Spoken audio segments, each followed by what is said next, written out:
నిరీక్షణ prayer house మరియు centre సంఘముల తరపున ప్రభు పేరిట మీ అందరికీ నా వందనములు. ఈ దిన వాగ్దానం యోబు గ్రంథం 5వ అధ్యాయం 25వ వచనం. నీ కుటుంబీకులు భూమి మీద పచ్చిక వలె విస్తరించెదరు. యోబు గ్రంథం 5వ అధ్యాయం 19 నుంచి 26 వచనాలలో యోబు కనుక దేవుని సంకల్పానికి లోబడి ఆయన పంపిన శిక్షను ఓపికతో భరిస్తే దేవుడు అతన్ని కష్టాల నుండి తప్పిస్తాడు మరియు అతని ఆస్తిని తిరిగి సమకూర్చి అతను పోగొట్టుకున్న సంతతికి బదులుగా మరింత మంది పిల్లలను ఇస్తాడు. అతనికి తిరిగి ఆరోగ్యాన్ని చేకూరుస్తాడు మరియు యోబు కుటుంబీకులు భూమి మీద పచ్చిక వలె విస్తరించెదరు అని యోబుతో ఎలీఫజు అంటున్న సందర్భంలోనిది.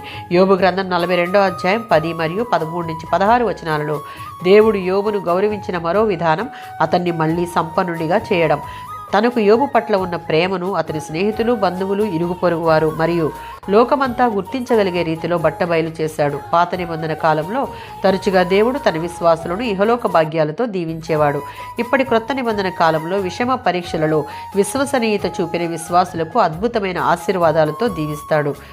క్రీస్తు కోసం ఈ లోకంలో నష్టాన్ని, బాధను భరించడం వారి పట్ల ఉన్న దేవుని దయను ఇహలోక సంపదల కన్నా ఎంతో విలువైనది అన్నట్లుగా దేవుడు యోబును దీవించి ఆశీర్వదించాడు. దానికి గల కారణం యోబు సర్వం కోల్పోయిన దేవుని యొక్క శక్తి సామర్థ్యాల మీద అపారమైన నమ్మకం, నిరీక్షణ కలిగి ఉండుట చేత. 125వ సంకీర్తన 4-6 వచనాలలో దేవుని యందు భయభక్తులు కలిగి అన్ని విషయాలలో ప్రతి పరిస్థితులలో దేవుని యందు నిరీక్షణ కలిగి ఉంటే యోబు పొందుకున్న ఆశీర్వాదాలు అంతకు మించి ప్రతి పరిస్థితిలో ధైర్యము కలిగి ఉండే ఆశీర్వాదాన్ని మనం పొందుకోగలం.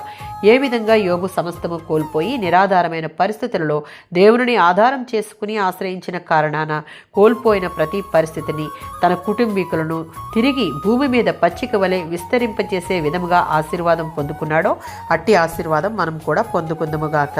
ఆమేన్.